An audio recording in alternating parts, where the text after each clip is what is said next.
जो पुल रत्न नदी पे बना हुआ है, ये बीबीएन बद्दी को नाड़ से जोड़ने का एकमात्र पुल है, जिसकी हालत खस्ता हो चुकी है। नीचे से उसकी फाउंडेशन सारी बह गई है। अभी काम शुरू हुआ बरसात में, ये काम पहले होना चाहिए था। तो इस पुल को बनाने की आड़ में जो नीचे खनन हो रहा है, अवैध खनन चलता रहता है, वो भी एक मुद्दा है।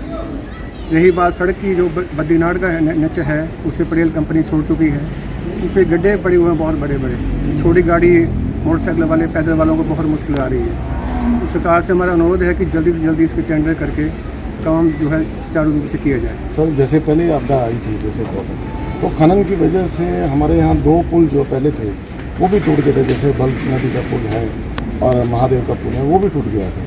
तो क्या कारण है, क्या मानते हैं कि जो खनन हो रहा है उसकी वजह से पुल में तो नुकसान हो रहा है? जैसा कि सरकारी नियम है, पुल के दोनों तरफ से 100-200 मीटर तक जो है खनन नहीं इधर होना चाहिए, लेकिन ये खनन जो है पुल के नज़दीक हो रहा है, जिसके कारण पानी जो है इकट्ठा एक जगह आ जाता है और पुल की जो नींवें हैं, नीचे फाउंडेशन है, वो हिल जाती है और पुल कमजोर होकर टूटने के कगार पे आ चुका है।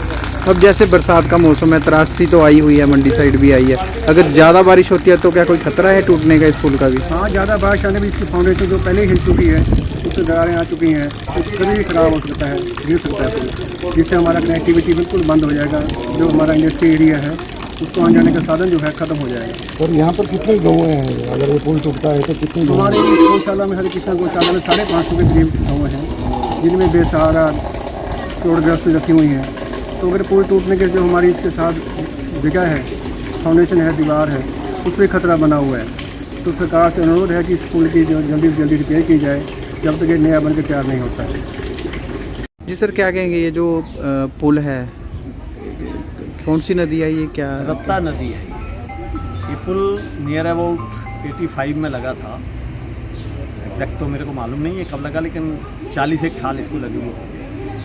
और उस टाइम जब पुल लगा था तो नदी का लेवल जो है वो पुल के बराबर ही था, समझो। जो फाउंडेशन इस टाइम है, दिख रही है आपको। अभी इसकी फाउंडेशन, नीचे नदी गहरी हो गई है, करीब 30 फुट। तो पुल की जो फाउंडेशन है वो सारी खाली हो गई है और ये गिरने के कगार पे है।